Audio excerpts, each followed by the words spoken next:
Je vous annonce aujourd'hui une bonne nouvelle, celle de l'Évangile. La grâce et la paix vous sont données par Dieu notre Père, en Jésus-Christ, notre Sauveur et notre Frère. Soyez les bienvenus, vous qui êtes venus ici pour entendre cette bonne nouvelle. Nous voulons la recevoir une fois encore, l'entendre, la vivre et la chanter.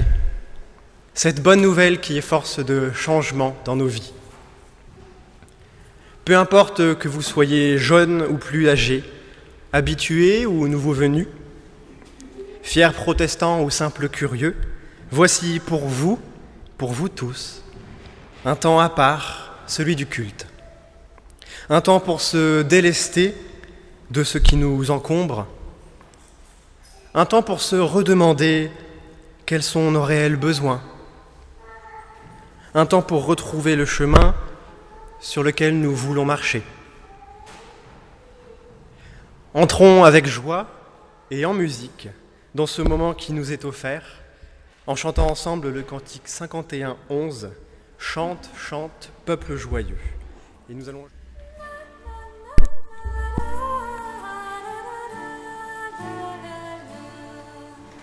Chante, chante, peuple joyeux, toi qui aimes ton Dieu. Chante, chante, peuple joyeux, toi qui aimes ton Dieu. Seigneur, nous te chanterons, nous proclamerons ton nom. En toi nous nous confions, tu es fidèle et bon. En toi nous nous confions, tu es fidèle et bon. Chante, chante, peuple joyeux, toi qui aimes ton Dieu.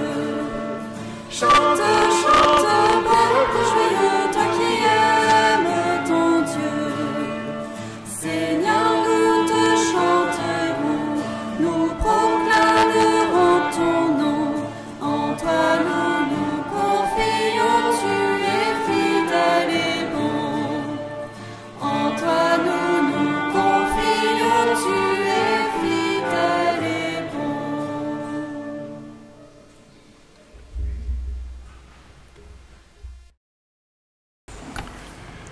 Nous te prions pour louer notre Dieu avec les mots du psaume 145 qui nous est proposé aujourd'hui.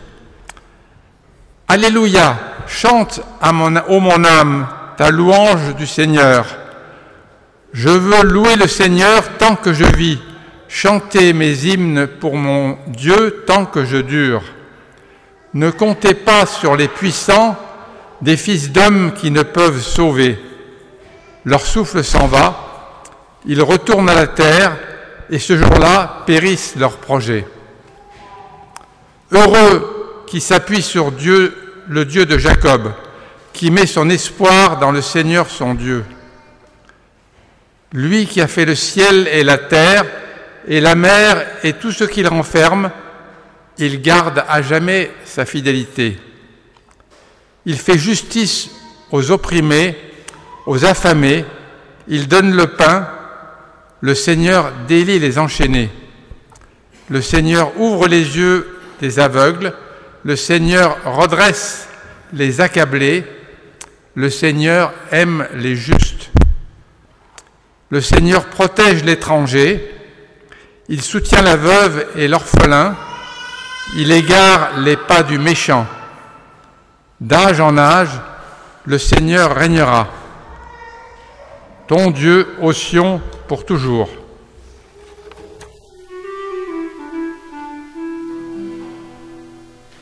Dieu est bon, nous voulons le crier, Dieu est bon, le célébrer, Dieu est bon, non plus jamais tout, Dieu est bon, oui Seigneur est.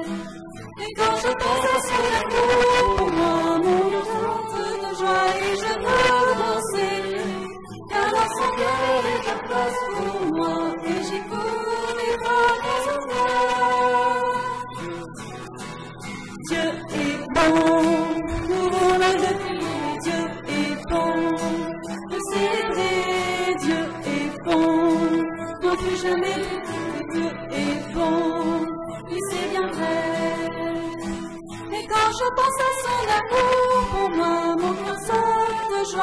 je veux danser.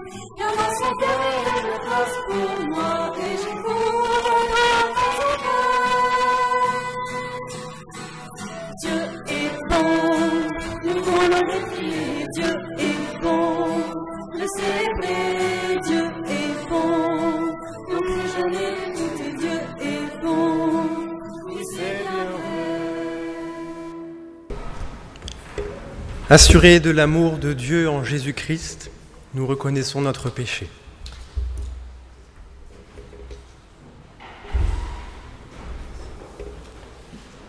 Seigneur, tu nous connais. Tu sais comme nous sommes, ce que nous pouvons faire de mieux, comme ce que nous avons de noirceur en nous. Et comme tu nous connais si bien, tu sais aussi que notre plus grande erreur, celle que l'on fait souvent sans même s'en rendre compte, c'est de nous éloigner de toi. Oui, Seigneur, nous avons trop vite fait de nous dresser des listes de choses à faire, travail, association, rendez-vous de famille, loisirs. Et une fois pris dans ce joyeux tourbillon, nous faisons des pas de côté, jusqu'à ce que cet élan perde tout son sens. Car c'est toi, Seigneur, qui en es à l'origine. Toi que nous avons oublié au milieu du tohu-bohu quotidien. Pardonne-nous et rappelle-nous vers toi quand nous dérivons sans nous soucier de toi, car le chemin que tu nous proposes de suivre est le seul qui ne nous perde jamais.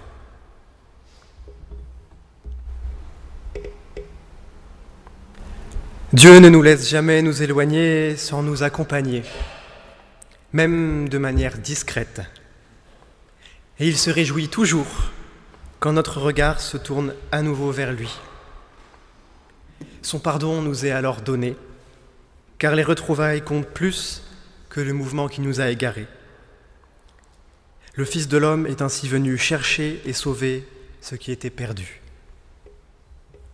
Je vous invite à vous lever.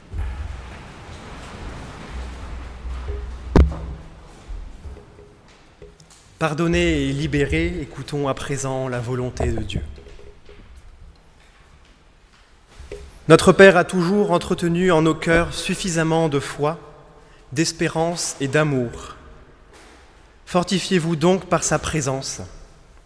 Soyez fidèles et tenez fermement sa main dès maintenant et tout au long de votre vie. Aimez les êtres qui vous sont chers, soyez positifs et plein d'espérance pour vos contemporains. Soyez jour après jour leur consolation et leur force. Et par-dessus tout, puisez en vous la paix que la présence divine renouvelle en vous. Amen.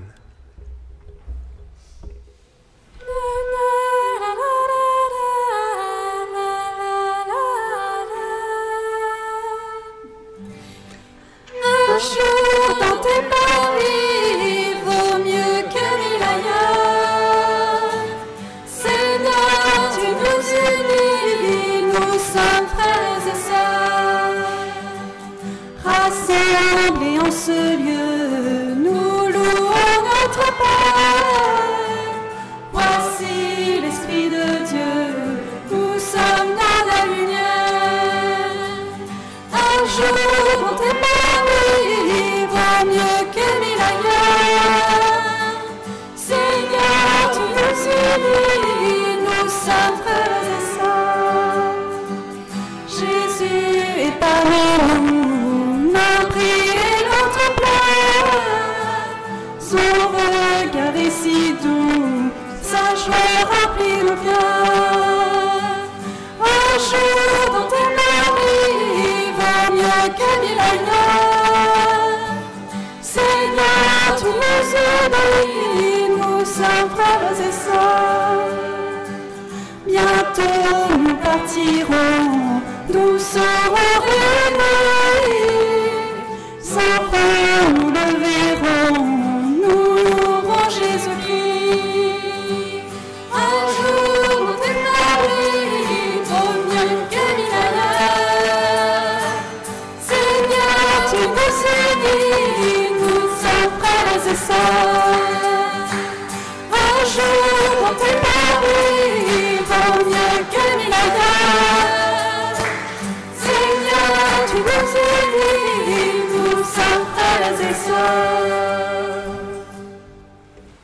Avant d'ouvrir la Bible, je vous invite à la prière. Seigneur, si tu ne viens toi-même ouvrir les Écritures, notre lecture sera pauvre et notre compréhension limitée. Mais si ton esprit nous éclaire, la parole fera sens, notre marche s'orientera, notre chemin se précisera. Saint-Esprit, viens ouvrir notre cœur et notre intelligence à la compréhension de la parole. Amen. Nous lirons dans l'évangile de Luc, au chapitre 15, les versets 11 à 32, c'est l'histoire des deux fils. Jésus dit encore, un homme avait deux fils. Le plus jeune dit à son père, « Père, donne-moi la part de notre fortune qui doit me revenir. » Alors le père partagea ses biens entre ses deux fils. Peu de jours après, le plus jeune vendit sa part de la propriété et partit avec son argent pour un pays éloigné. Là, il vécut dans le désordre et gaspilla ainsi tout ce qu'il possédait. Quand il eut tout dépensé, une grande famine survint dans ce pays, et il commença à manquer du nécessaire. Il se mit donc au service d'un des habitants du pays, qu'il envoya dans un champ garder les cochons.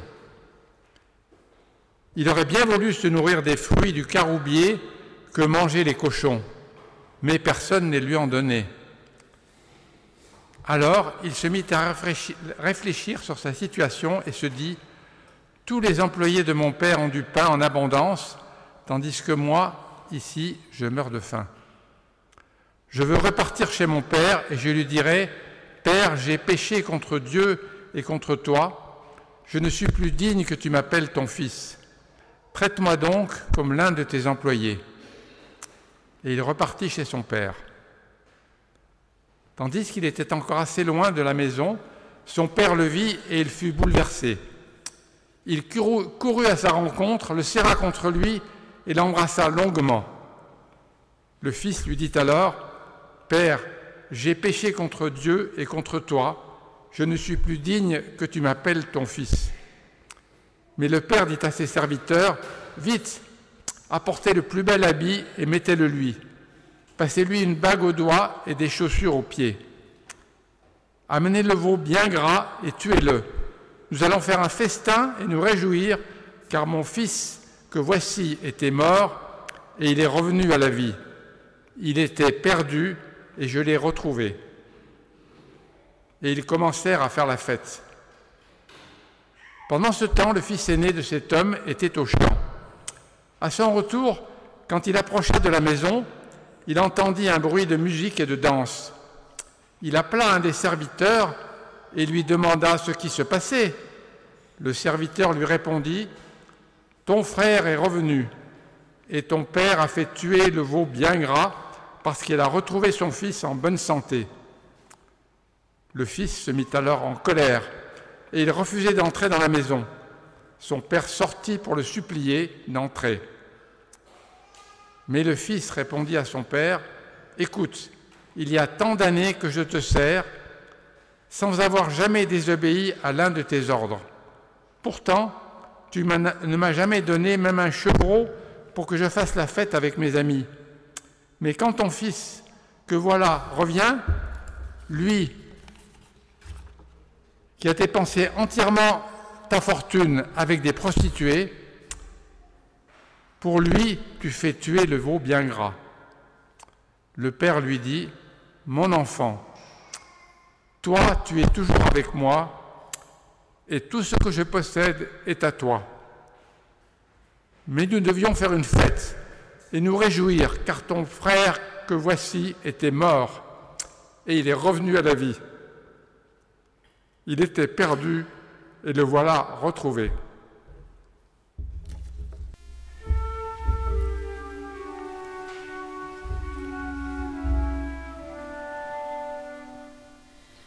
Parle-moi,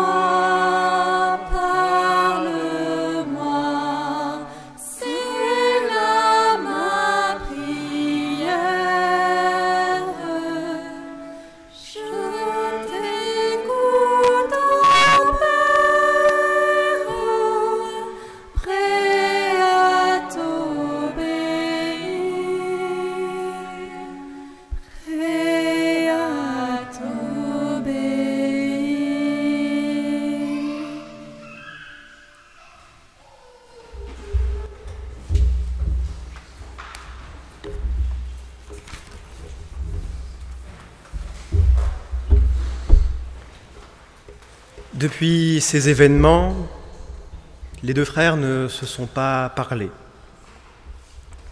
L'aîné ne comprend pas son père, se rebelle contre lui, et il évite toute proximité physique avec son jeune frère.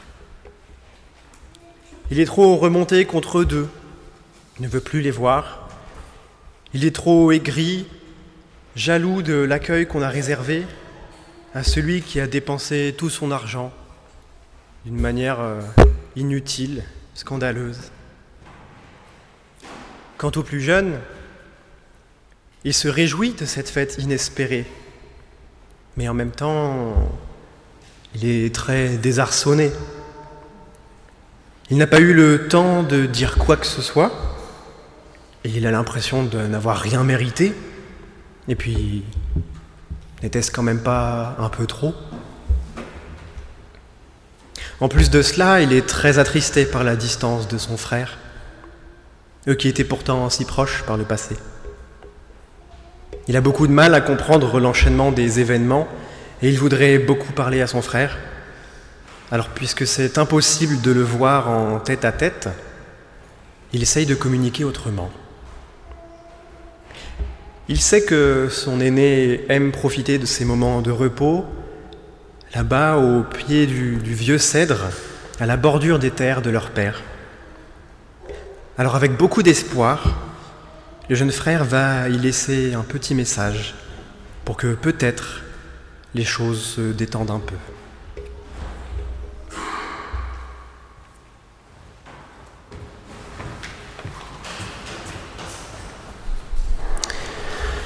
Mon frère, voilà 6 jours que je suis revenu et je n'ai pas pu te saluer. Cela me désole beaucoup. Je ne te reconnais pas. Tu sembles avoir changé. Les serviteurs aussi.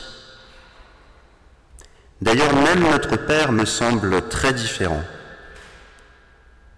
Je crois que je ne l'avais jamais vu si aimant auparavant. Je t'en prie, mon frère, réponds-moi.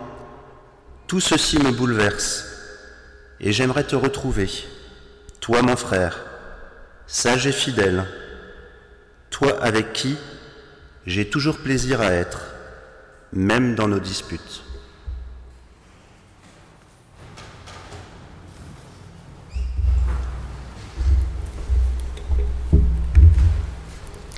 C'est vrai, pas facile d'arriver dans un lieu que l'on croit connaître et qui finalement nous apparaît différemment.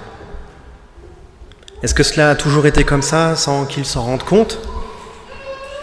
Ce père qui semblait dur, exigeant et sévère quand il faillait à sa tâche, eh bien ce père l'était-il réellement ?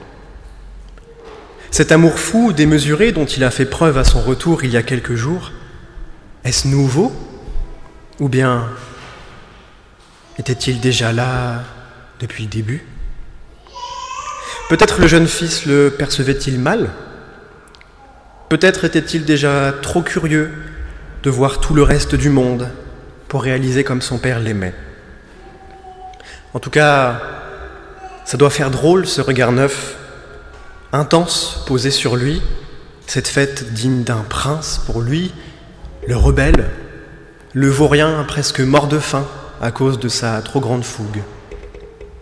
Tous le célèbrent parce qu'il est revenu, tous, sauf son frère, alors qu'il aimerait tant le retrouver lui aussi. Que vaut le retour dans la communauté du Père si ce n'est sans son frère ? Que vaut une fête donnée gratuitement pour nous si l'on a l'impression d'en profiter seul ? Tant de raisonnements qui semblent s'entrechoquer sans que le jeune fils y voie clair. Mais tiens, sous le cèdre, son mot a été remplacé par un autre. Pas de doute, c'est l'écriture de son frère.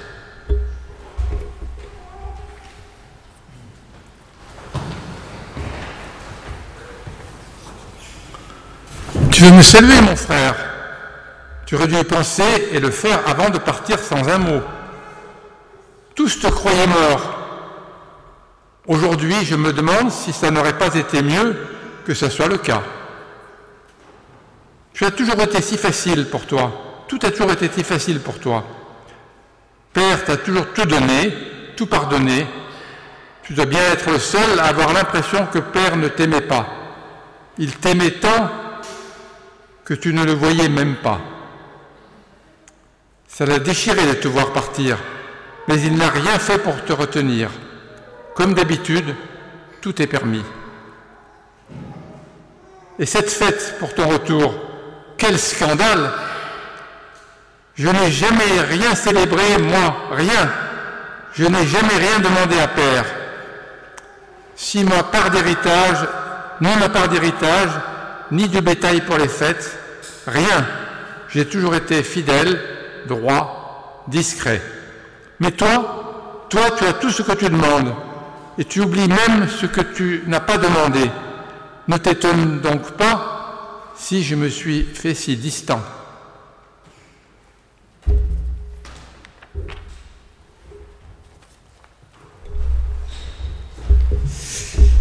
Aïe. L'aîné en a gros sur le cœur. Et ça se comprend. D'abord, son frère l'a laissé seul avec son père pour aller dépenser tout son argent, sans prévenir. Et puis, en plus de ça, il y a de la jalousie. Beaucoup de jalousie qui s'exprime là. L'aîné est jaloux de son jeune frère qui, selon lui, a toujours été le préféré de leur père.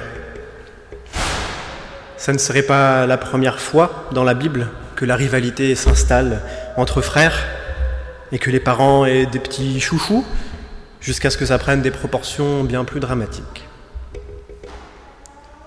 L'aîné est jaloux parce qu'il ne comprend pas tout cet engouement autour de son frère. Alors bien sûr, il est heureux de son retour, même s'il ne le montre pas. Simplement, il est complètement dépassé. Pourquoi a-t-on fait une telle fête pour lui, qui revient après une longue période de débauche, qui va complètement à l'opposé de l'image de la famille, alors que lui n'a jamais connu de pareilles festivités? La colère existe dans ce texte, autant que dans des situations similaires dans nos vies. Et frères et sœurs, je vous le dis, la colère est légitime. Je ne veux aujourd'hui ni la nier, ni la gommer, comme on peut avoir parfois tendance à le faire avec ce texte, pour n'en retenir que ce trop-plein d'amour du Père, qui d'ailleurs déborde tant que toute parole devient impossible. La colère est légitime, mais finalement, rien ne peut vraiment confirmer l'existence d'un favoritisme de la part du Père. Le jeune fils a eu sa part d'héritage pour partir avec, soit, il l'a demandé. L'aîné n'a jamais vraiment demandé quoi que ce soit au père. Est-ce par peur, par conformisme, parce qu'il avait déjà tout ce qui lui suffisait pour vivre? On ne sait pas vraiment. Toujours est-il qu'il n'a jamais formulé aucune demande. Et maintenant, le voilà jaloux de son frère. Finalement, blâme-t-il son cadet, ou bien se blâme-t-il lui-même pour n'avoir jamais osé sortir de ses habitudes, osé formuler une demande autre? Je crois me souvenir d'un homme qui une fois a dit « Demandez et vous aurez », mais je divague un peu. Voilà que le fils retrouvé a laissé un autre mot. Celui qu'il avait trouvé n'était pas facile à encaisser. Mais quel soulagement que le dialogue, même écrit, ait été rétabli.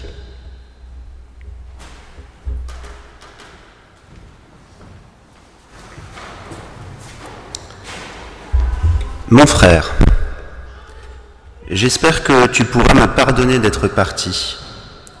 Je n'en suis pas fier et je regrette. Notre Père oublie toujours bien vite nos fautes. Mais toi et moi savons qu'il nous faut plus de temps pour y arriver. Souviens-toi, quand nous étions petits, comme j'avais été furieux pendant des jours lorsque tu avais mangé en cachette tous les petits pains sans que je puisse en goûter un.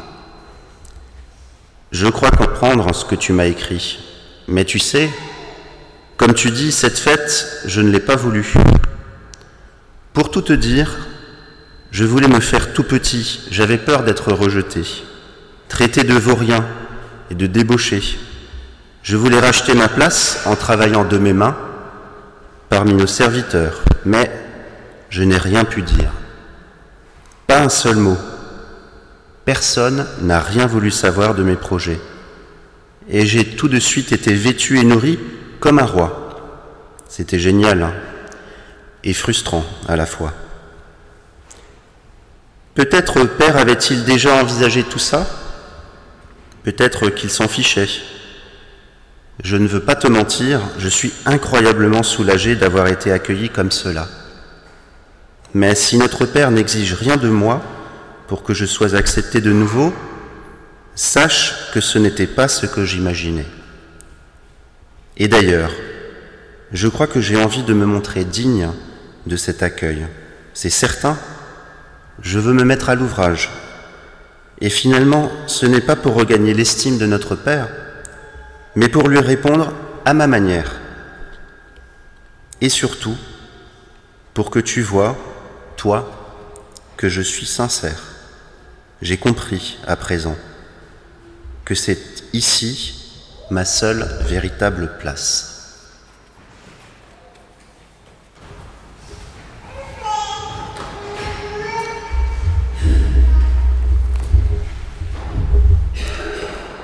Ça y est, nous y sommes. On tire sur le fil et le sac de nœuds finit par se démêler. Il semblerait que le Père soit un Père avec un amour et une patience à toute épreuve. Et quelque part, c'est le cœur du problème. Son amour est trop fort pour être entièrement compris par ses fils. C'est tellement à l'encontre de leur capacité de compréhension que les deux en sortent tout chamboulés. L'aîné cherche une justice basée sur une égalité parfaite entre eux et a l'impression d'être délaissé à côté de ce qui est réservé à son frère.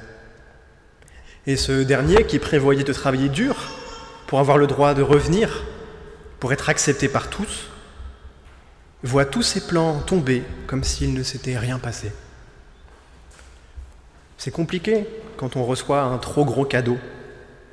On est heureux, mais on est gêné. On ne sait pas comment faire un geste équivalent en retour. C'est tout aussi compliqué de voir qu'un autre reçoit cet énorme cadeau quand on regarde devant nous et qu'il n'y a rien à déballer pour soi. Et ça, même quand on ne manque de rien. Soyons attentifs à ces deux situations, car je crois que nous les traversons toutes les deux dans nos vies, selon les circonstances et selon les périodes. Nous les traversons aussi en Église. Soyons attentifs, car l'amour du Père dans cette parabole peut sembler être le cœur du problème, mais ne l'est pas réellement. Le problème, c'est que ses fils sont si délicieusement humains qu'ils ne le perçoivent pas de la même façon. Et de cet amour inconditionnel peut naître la souffrance. Soyons attentifs, alors, de peur de passer à côté d'un petit mot laissé par un frère sans que l'on ne le relève. Un petit mot parfois si difficile à trouver, tout petit et replié dans un coin. Soyons très attentifs, car entre les lignes de ces mots, même lorsque ce sont des mots durs, voire des injures, peut se cacher un « je t'aime », celui d'un père, source de joie autant que de jalousie, et surtout celui d'un frère qui, tout au fond de lui, est simplement triste de ne pas avoir assisté à son retour. Amen.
Éclairés et rassemblés par la parole de Dieu, nous affirmons notre foi.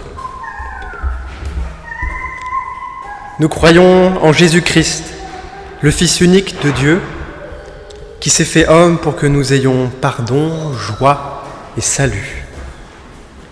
Nous croyons qu'il est mort et ressuscité pour nous donner la victoire sur la mort et l'assurance de notre résurrection. Nous croyons qu'il viendra dans la puissance et la gloire, comme il est venu dans la faiblesse et l'humilité. Par lui, nous croyons en Dieu notre Père, qui nous prend pour ses enfants et nous aime comme il aime Jésus-Christ. Nous croyons en l'Esprit Saint, qui agit en notre esprit et nous atteste que nous sommes enfants de Dieu, qui guide l'Église par sa parole et nous révèle la gloire de Jésus-Christ. Nous croyons en l'Église universelle, visible et invisible, pécheresse et pardonnée. Nous croyons que nous sommes tous liés à Jésus-Christ. Nous croyons que le royaume de Dieu est notre commune espérance. Amen. Et nous chantons Un chrétien, je voudrais être, le 56-06, les strophes 1, 2, 5.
c'est maintenant la prière d'intercession.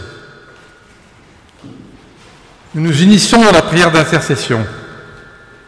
Père, à nous qui sommes tous frères et sœurs par ton Fils Jésus-Christ, à nous qui sommes tous tes enfants, donne ton amour que nous savons gratuit et sans aucune condition. Que nous soyons des aînés ou des plus jeunes, que ta grâce abonde. Ici, dans notre communauté, comme partout ailleurs dans notre Église, dans l'Église universelle et dans toute ta création. Nous prions pour que ni nos jalousies, ni nos aigreurs ne perdurent, car ce sont elles qui causent les conflits, les guerres, les fratricides et toutes les autres atrocités que la main de l'homme peut accomplir. Père, que ton amour apaise tous les cœurs en proie au mal. Nous prions pour que nos fêtes soient ouvertes à tous et que chacun puisse avoir un peu des victuailles à manger, car trop de personnes souffrent de la faim sur la terre à cause de nos richesses mal réparties. Père, nourris tous tes enfants et viens trouver ce qui manque à ta table. Nous prions pour que notre travail quotidien porte du fruit et soit accompli selon les valeurs de ton Fils Jésus-Christ, les valeurs que ton Fils Jésus-Christ nous a transmises. Car trop d'hommes, de femmes et d'enfants sont exploités pour générer plus d'argent pendant que leur salaire demeure insuffisant et que leur santé se dégrade terriblement. Père, ne permets pas que l'esclavagisme perdure, toi qui es un Dieu qui libère et affranchit les opprimés. Enfin, nous prions pour que ta paix se répande comme un torrent que rien n'arrête, car c'est avec ta grâce ce que nous espérons chaque jour et chaque instant de notre vie. Père, fais advenir ta paix et ton royaume pour tous tes enfants. Et nous te disons ensemble la prière que ton Fils nous a enseignée. Notre Père, qui es aux cieux, que ton nom soit sanctifié, que ton règne vienne, que ta volonté soit faite sur la terre comme au ciel. Donne-nous aujourd'hui notre pain de ce jour. Pardonne-nous nos offenses, comme nous pardonnons aussi à ceux qui nous ont offensés. Ne nous laisse pas entrer en tentation, mais délivre-nous du mal, car c'est à toi qu'appartiennent le règne, la puissance et la gloire pour les siècles des siècles. Amen.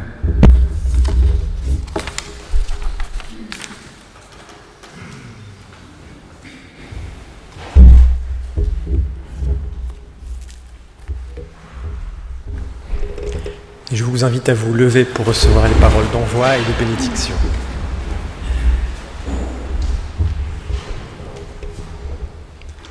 Toi, mon frère, toi, ma sœur, quitte ce temple et partage ce que tu as reçu avec ceux que tu rencontreras. Espère l'Évangile, chante l'Évangile, partage l'Évangile, souffre l'Évangile, vis l'Évangile. Et le Christ sera ton compagnon, fidèle dans toutes tes actions. Il est ta respiration. L'Éternel vous bénit et vous garde. L'Éternel fait resplendir sur vous sa lumière et vous accorde sa grâce. L'Éternel lève son visage vers vous et vous donne la paix. Amen. Et nous chantons ensemble « Dieu bénit notre départ ».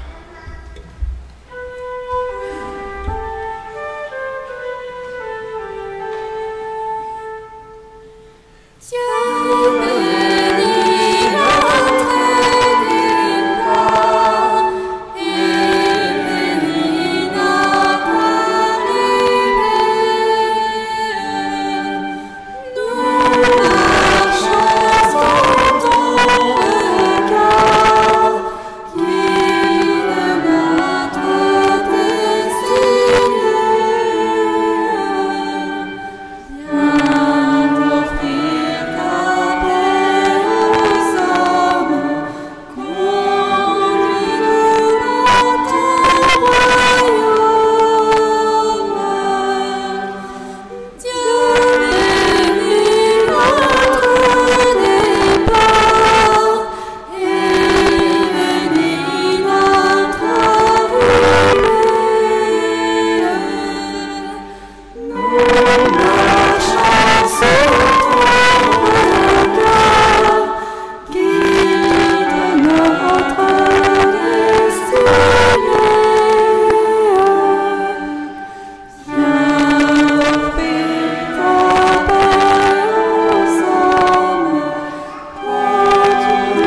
Je vous souhaite un très bon dimanche à tous et j'espère en revoir certains au pique-nique et Montbonneau.